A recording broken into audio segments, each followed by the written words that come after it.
tuning in to the greatest podcast out of Atlanta. Today we got a very special guest. Bhristo. For the people that don't know, where you from? I'm from LA, the Valley. LA, the Valley. Yes, What sir. brings you out here to Atlanta?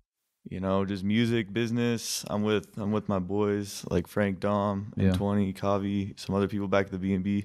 I just always wanted to come here. To Atlanta. This is your first time, right? Yeah, it was my first time. You like it? I love it. What you love about Atlanta so far? I just like the energy, honestly. Like in LA, it's like there's a lot of laziness, I guess, and like I don't know, the people there aren't willing to help you out as much as they are here. Yeah. So like I guess the people are just like way nicer and That's one thing I noticed about Atlanta too. Like we friendly when it comes to like the music scene, like the industry too. You got like, support for sure. Yeah. But now people think like, see, outside of Atlanta, people think like, oh, you from Atlanta, of course you gonna blow because you got 21 Savage or people behind you. But it really don't be like that because there's a lot of beef that people don't know. Like outside of Atlanta, if you stay in Atlanta, you will know what's going on in the streets of Atlanta. Yeah, I mean that's similar to LA. Like LA, I noticed it's like where a lot of people go once they blow up. So it's like it's not a lot of like up and coming people willing to support unless you're in their little clique or whatever. But yeah. Ain't y'all like in the little clique of producer team or something like that? Yeah, I'm in Paradigm, that's not out of Cali. That's like all over. We got fools in like Ukraine, I think, Scotland, all over the US, Canada. Yeah, we're worldwide. How'd that start? Or who started that? Alexander Prey and Dior Blunt. They're both crazy ass producers, but yeah, they started it like last year and then we just blew up. Like not blew up, but you know, we're making noise. So they just reached out to you like, just... Well, they just posted like, I was already cool with both of them, but they just posted like, who's trying to join Paradigm? And I swiped up and they're like, yeah, just submit some beats and see what's up. Yeah. And I got in, stayed with them 20 first day. Yeah. That's crazy right now. Just basically like a family team of producers, strictly producers or artists. No, it's all producers, but like, I don't want to say too much, but we're probably going to expand into artists, but we got like merch on the way. We got like a tape on the way. All produced by us. Yeah, that's crazy right now. That I ain't never thought about it like that, like a whole producer team, like especially like it's nothing but upcoming like producers and stuff helping each other. We all got our own sound, so it's like we're like the new wave for sure. Yeah, and I bet y'all be going crazy with the collabs and stuff. Oh yeah, on the beat, for sure. So tell me about yourself, like when you first like started on even making beats. Yeah, so like 8th grade, I'm a senior now in high school. I'm 18, but in 8th grade, me and my friend got into it because I love music. But I was like, I don't know, I might as well try making it. I don't want to sing. I don't like my voice. But so you tried rapping first? No. I didn't even consider that.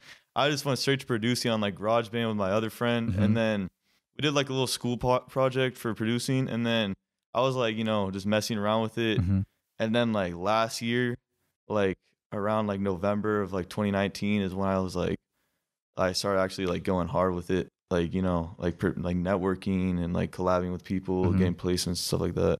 Yeah.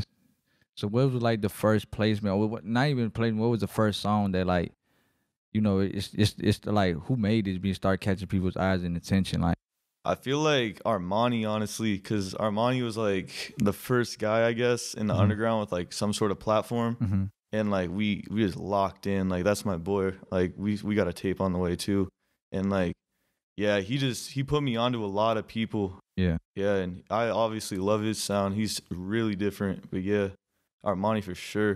So by doing beats for him, just help you build the names for yourself and stuff like that. Yeah, we bounce off each other, everything. Like I be asking producers like, what made you even make beats? Because it's like I tried it before and it's like, I don't know. Like, I don't know. I feel like beats really carry like the whole vibe and energy of the song. Like I'll listen to artists who are like crazy lyricists and all that, but like the beat, if it's not hitting, it's just like I can't listen to it. Yeah. Like that's how it's always been, even before I started producing. Before I even like developed like an ear for it. But like especially now, if the beat isn't there bringing the energy, like I don't know. I don't want to listen to it. You don't want to listen to it. Yeah. What was like your first piece of equipment that you started making the beats off?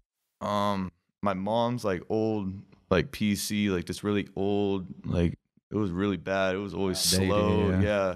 Like Windows 7 or 8, some old. Yeah. I don't know. My friend like pirated FL for me at school. And then from there, yeah, I just learned how to use FL, went crazy. You learn yourself, or you just somebody taught you? Yeah, I kind of learned myself. Like I started on Ableton, but that was not it. That's not really meant for like trap. Yeah. And so, yeah, then I switched to FL, and yeah, I went crazy with it. Crazy with it. So how long would you say it took you to, learn it? Like I ain't gonna say master it, but like learned it to the point where like you could, go crazy with it. Yeah, I don't know. Like I'm still learning new things every day with it. Like new little tricks, but to like become like well versed in order to like make like a solid beat or like even mix and all that, probably like a year or so. A year. Yeah. Yeah.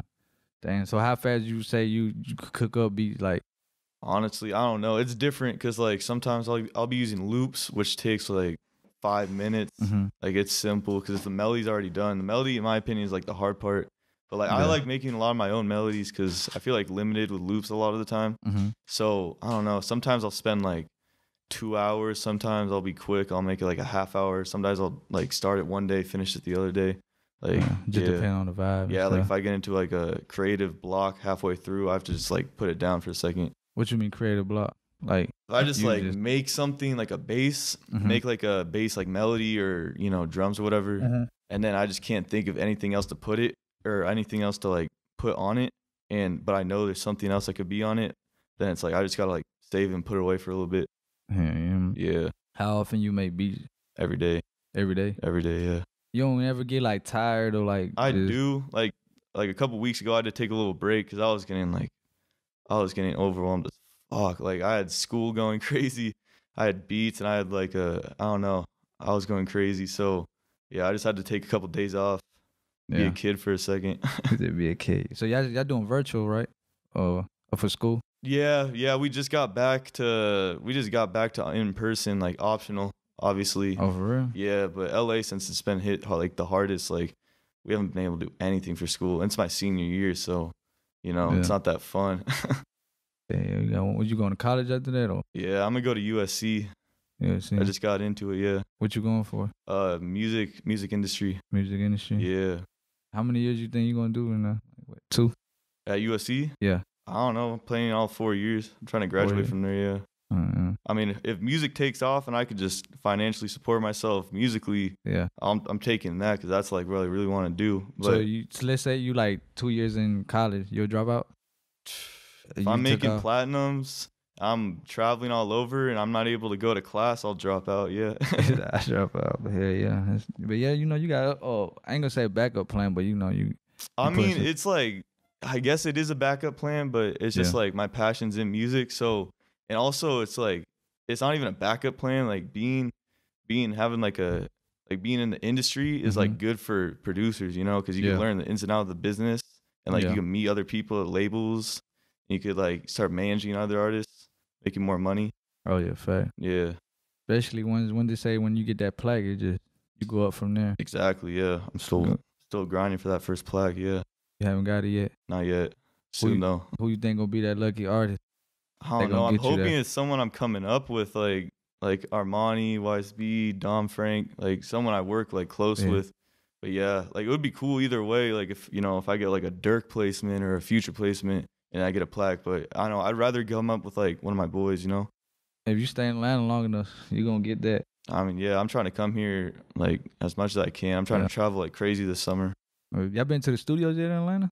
We went to one, and then I think we're going to one right after this. Which one y'all went to so far? It was like someone's home studio. It was one of Frank's homies. Oh yeah. Yeah. That's one thing about Atlanta is that's like the wave right now, like home studios, because like these big studios in Atlanta, they be booked out by the major labels and shit. Yeah. So like we're trying to do like a patchwork session or some like big major label like that, but I don't know. We never got around to it. Oh, good luck with patchwork. Yeah, exactly. Shit. Everybody knows patchwork in Atlanta be packed out. It get to the point when sometimes you call, they be like, yeah, it's booked for a whole month. You're like, damn. Yeah. But yeah, crazy. That's why a lot of artists is in like, labels and stuff. They build their, eventually they start building their own studios and stuff. Yeah. Where you like to make beats the most in like big studios, or you just like lock in at your house? I don't know. For me, it's like I notice like a lot of my craziest work is done at like the late hours of the night at my room, but at the same time, like working with other people is like way better because it's like you'll start something that's like mid, I guess, like it's like it's okay, and then like you'll pass it to the other guy you're with, and then he'll just like take it to a whole nother level, and then someone else will hop on it, and then it'll be like an even crazier beat than one that you'd produce at home. Yeah, catching each other's vibe. Exactly. In the studio, yeah. And like what Dom said, like working with people in real life is like completely different. Like I like everyone's doing like the whole internet producing, internet artist thing. Yeah. Like it's not gonna work. Like you gotta actually meet these people. Oh yeah, fair. Yeah. Better connection. Exactly. That person could put you on with another artist. Yeah, put a face to your name. Like even I noticed like even if your talent isn't there, but you're homies with someone, they'll go out of your way rather than the kid who has like who's harder than you on the internet, you know? Yeah. Yeah. Have like when you like you first start doing beats and stuff, you start sending your beats out to everybody? Yeah. I was just sending beats to anyone I can, really. To just anybody, like hitting up everyone, even if like they didn't respond. Like you ain't never get like no bag like negative like shit like, oh, your shit trash or anything like that from another artist? Not really. But I remember this one guy, I didn't follow him, so I hit him up, and he was just like, he just said no and posted me on his story and everything, like saying like, don't ask me for shit if you don't follow me. I was like, oh. Just because of follow? Yeah, I was like, damn, bro. People take that clout shit serious. It's dumb. That's crazy right there. Just because you ain't following him. Yeah, but crazy. Whatever. I didn't need it. Yeah. So you felt like that was the right way to like do it, to get your name out there, Yeah, honestly, and also like being in like group chats, getting in many group chats and Discord chats as you can, because like that's where like a lot of the online collabing goes down. Like in my other group, Poured Up, we're collabing every night on Discord. Like it's called Poured Up. Poured Up, yeah. It's run by Trippy. He's in Atlanta, but yeah, we're all going crazy too. But yeah, we're on Discord every night, going on like TeamViewer, just like sharing screens and cooking up and shit. That's crazy. Yeah. Yeah, on some next waves type shit. Yeah. Yeah, that's just crazy right now. What's some producers that just like you looked up to, like, or inspired you? I mean, obviously like the Metro, Southside, like Pierre Bourne, Zaytoven, and all them. But I don't know. I feel like a really underrated one would be like Clams Casino, if you know who that is. Yeah, he was like big in the early 2000s with like, he was like one of the first like underground producers with like the Cloud Trap, I guess. The Cloud Trap. Yeah, and then like other favorite producers like Mingo, Alexander Prey, like they're going crazy. Zay Skills. Oh, I heard. Yeah, that jump. Yeah. When it like, what's like? I know you just named some producers you want to work to. What's like a dream artist like you want to just lock in? Kanye, he's my favorite. Kanye ever, yeah. The what Kanye? Yeah, like I know it's like with Kanye, it's like there's a difference between making hits and anthems, and Kanye makes like anthems. Like I listen to like My Beautiful Dark Twisted Fantasy like once a week at least, and like that's from 2008, I think. Yeah, like he makes timeless hits. I'm trying to do that. But I know his process of making them albums, it'd be like, it's a process. That's what I like though, like, cause a lot of my boys in Poured Up, cause it's a lot more artists than producers. Yeah. So like, we'll be on Discord, like making drafts and drafts and drafts of songs, cause a lot of them are in Canada and Toronto. Yeah. So they can't come to the U.S. right now. But like once they're able to come to like L.A. or whatever, like we're trying to do that whole Kanye process of like locking in for like weeks and just, you know, going draft, all that. Yeah, going crazy. You ever went to like the YouTube rap for the beat? I tried it at first, but like too many people I didn't know were stealing my beats, and like I was having to like be the bad guy and go on SoundCloud and like copyright everything, and that people ain't started. No bad guy, cause I know, but like it's like internet retaliation's bad. You know what I mean? But they're trying to expose you, like no, all that, and so. Also, I realized like when I was making type beats on YouTube, I was limiting myself to only type beats, and like I didn't want to do that. I want to make my own sound. So yeah, I was like, I don't know. I expanded into BeatStars, because in BeatStars you can't download the beat unless you actually buy it, unless you want to have someone's tag all over it, but no one wants that. So I'm making way more money off BeatStars for sure. I might go back into YouTube just because like I don't know. I feel like I have more of a following now on YouTube. On like Instagram, which will bleed into YouTube. Wasn't it a wave back then, like or something like that on YouTube for the producers? And it became oversaturated real quick, especially in the last 2 years. Like everyone's doing YouTube, so you really gotta be consistent. Like you gotta be, there's like algorithms and all that to it. Yeah. You gotta be like on lock with it. And I wasn't that focused on YouTube. Oh yeah. Yeah, the YouTube, you be surprised who be using your beat. Like you said, you go on SoundCloud, you be like, damn, that's my beat. Yeah, exactly. Produced by such and such, not even your name. Yeah. They're like, that's crazy. Exactly. So when you copyright, they'll automatically take it down? Automatically, yeah. Dang. I'd be getting DMs like, why'd you take it down? Why'd you take it down? Like, I could have just paid for it. And it's like, most of these kids are not going to pay for your beats. Like, if they would have paid for it in the first place rather than download it if they were serious about paying for the beat. Yeah. So, yeah. Yeah. What if what would you do with like somebody took your beat and they went platinum? Sue them. Yeah, for sure. Yeah, I need that money. I need that money. It happened too with that Juice WRLD situation. Yeah. Sting, he sued Nick Mira. Yeah, that's crazy. As a producer, how y'all go by clearing a sample? Because a lot of up and coming producers, they want to. Honestly, like sampling, like labels have like really stopped releasing like sampled beats or sampled songs because it's like it's so much money that you have to put into like clearing the sample and then cutting it with like the other artists that you sampled. So it's just like most of the time you'll just get cut from the album if you have like a sample on there. Oh damn! Because it's a big process. That's why you see only people like Drake and Kanye like really sampling. I know Drake be going crazy with the sample. And Kanye, like all his beats are samples pretty much. Yeah. So it's you got to be up there to really make like a profit off it. But I heard like once it get to the point when it starts selling like helicopter, you still make some kind of money, but it ain't gonna be a lot how you think.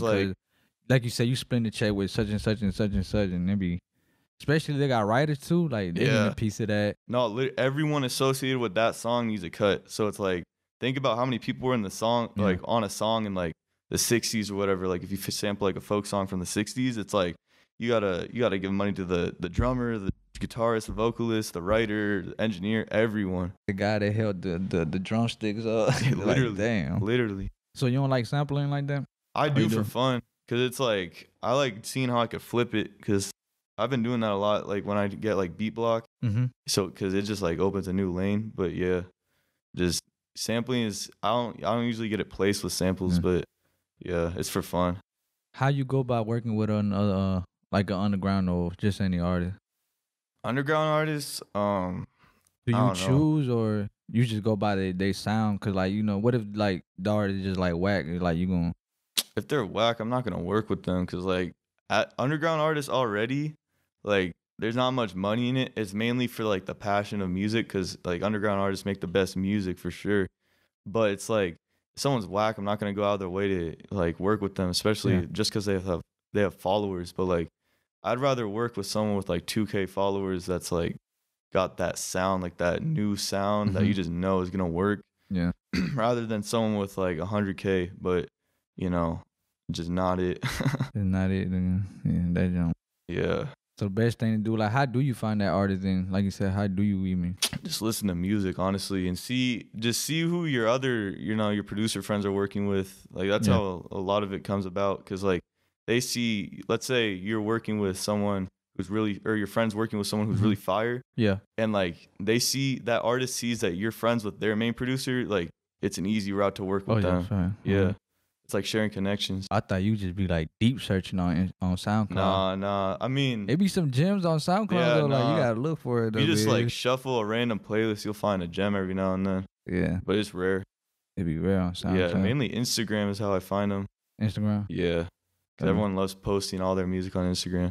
So is like the inner era for SoundCloud, you think, or not? Nah, for sure, no. But the thing is, like SoundCloud, I realize everyone's starting to, even like SoundCloud artists, if you want to call them that, even like they're putting all their music on all platforms now. Especially TikTok. Like just like them. Yeah, because SoundCloud doesn't pay. So, or I mean, they do pay, but like nothing compared to Apple or Spotify. So yeah. But everybody's sleeping on Tidal though. Yeah, Tidal is the most paid platform, and it's like every artist that I ask be like, it's like they brush Tidal up, like dang, that's the one that pay. Yeah, it's because no one uses it that they know. But the thing is with Tidal, the reason it pays so much is because in order to use it, you have to pay for like the monthly subscription. Yeah. So all that money is going towards the artists, basically.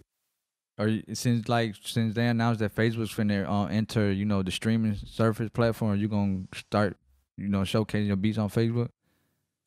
I might have to. I don't know. I didn't hear about that. Yeah, Facebook enter now, like it's gonna become a big mainstream platform. Might as well. I mean, Instagram right now is probably the best way to showcase your beats, like, because that's where everyone's at right now. Yeah. But I mean, Facebook's taking over. But Facebook got hella like producers, like group pages too. You just go on your Facebook and just type in like producers, and they're gonna have like these groups. And I feel like that's more like older people though. Like I feel like all the younger producers are on Instagram. Yeah, like the 60s and shit. Not that old, like probably like 20s or so. But there's like, bro, there's like 13-year-old producers now, and you would not know they're 13. Like on Instagram, like they're making crazy beats.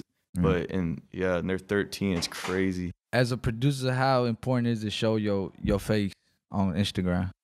I was just talking about this with M20. Like, it's pretty important, but there's a difference. So like, you see someone who's like posts themselves, but maybe like Richie Sue, for instance, South. I don't know how to pronounce his name, but he doesn't show his face, but he shows his like, he shows himself. He puts himself out there, and people have like that image of him. Yeah. But if you're just posting beats and you're just posting like whatever, anything but you, no one wants to work with you because like no one sees your face and there's no connection. It's just like working with a robot. And like they were saying, like Instagram's getting to the platform where, like they want to see what you're wearing. Exactly. Like, it's just like the image. What are you? Yeah, the image with the artists. Like, and also you'll notice like what like producers post is like a lot of like what their sound is. Like if producers are like always posting like, stuff with dark vibes, like usually their beats are pretty dark or hard. You know what I mean? Yeah. Yeah. Would you take $5 million cash, or straight to the bank, or sign to a record deal that you can only work with a certain amount of artists, like for example QC? Probably the record label. I feel like I could make all that money. But you can only work with the QC artists. I mean, the QC artists are pretty good. It's Lil Yachty, Migos, like all of them. Like I don't know. But you got to think about it. They got to make the hits now. I know, and I'll supply the beats for them. Yeah. Yeah. But I ain't gonna lie, it's a tough one. But 5 million won't get you like very far when you think about it. Like in the music industry, it won't. I feel like if you invest it right for the rest of your life. Well, are you saying like 5 million and quit music? No. Like, just would you rather just take that 5 mil or just sign a deal with it? Oh, I'll take the 5 million. Yeah, take the 5 mil. Yeah. So when you get like big, you start getting plaques and stuff in the future, you gonna open up your own studio? That's the goal. I want to open a studio with like Paradigm or Port Up or one of the groups I'm in, because I feel like we could actually go crazy with it. Because you see people like Split Mind and Internet Money, they have like their own houses and studios. So like I want to do that for sure, because that's like a good way of also making money for your group and turning it into like a label. Oh yeah. Yeah. That'd be crazy right now. Like a brand bigger than just yourself or just the name. Yeah, a house full of goddamn producers. Yeah, like that's what like Southside was doing when he started 808 Mafia. They just had like a house with like London, Lex, like everyone. They're just going crazy. I think they showed it on the Noisy documentary, right? The Noisy Atlanta, so. When I Love McConaughey or something was in that one. I think that's what it was. Yeah, I think so.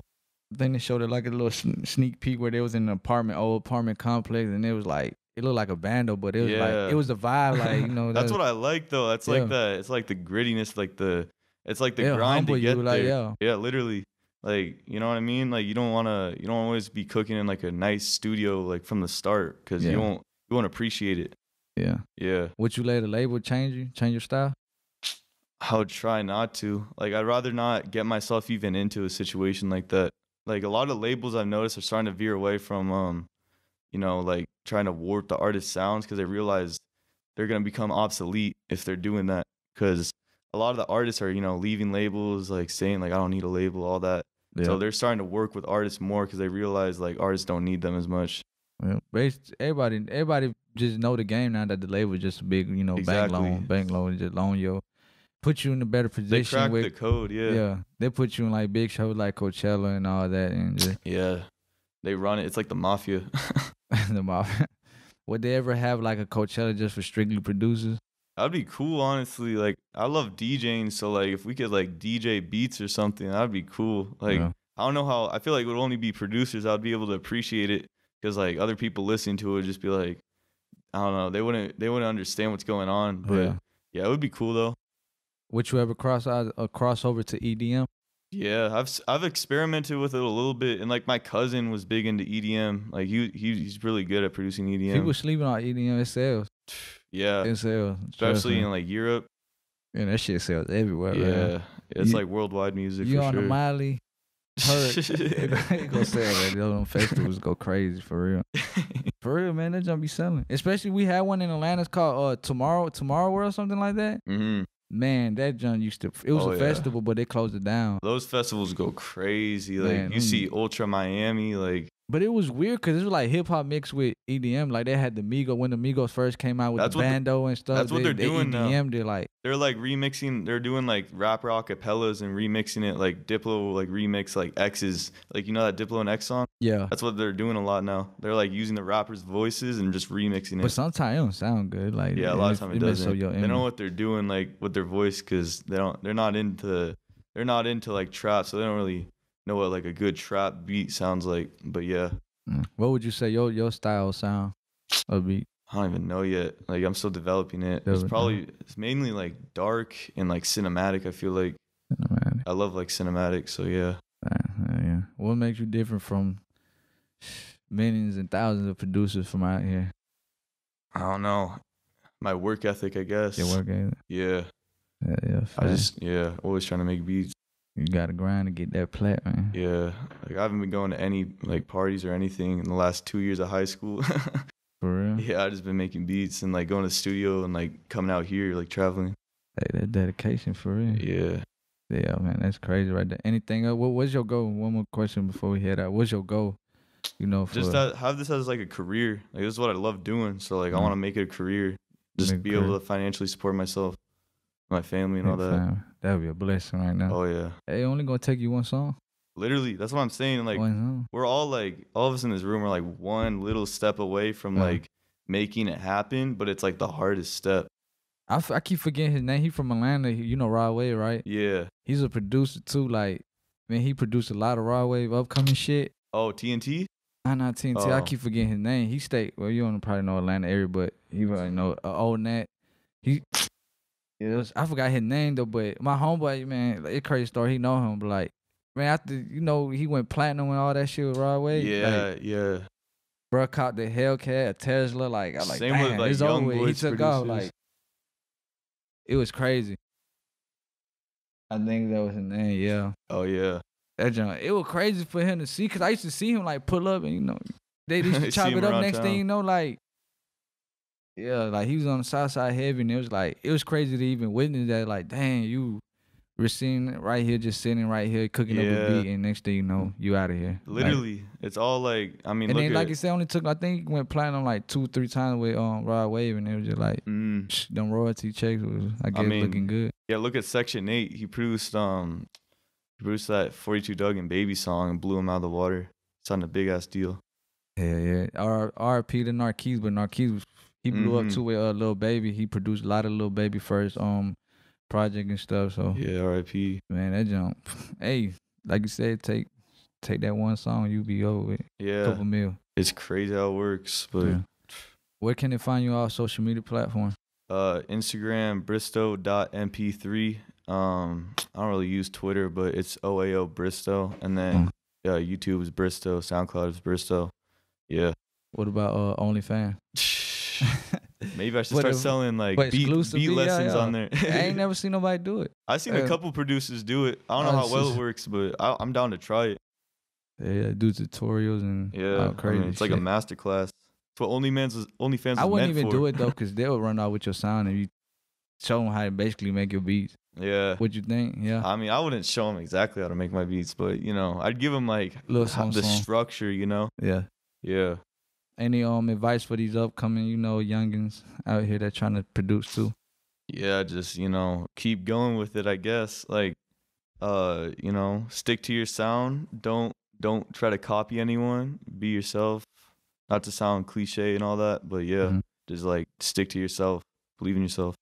Fact. Yeah, appreciate you for coming out, to the podcast. Yeah, thank you for having me.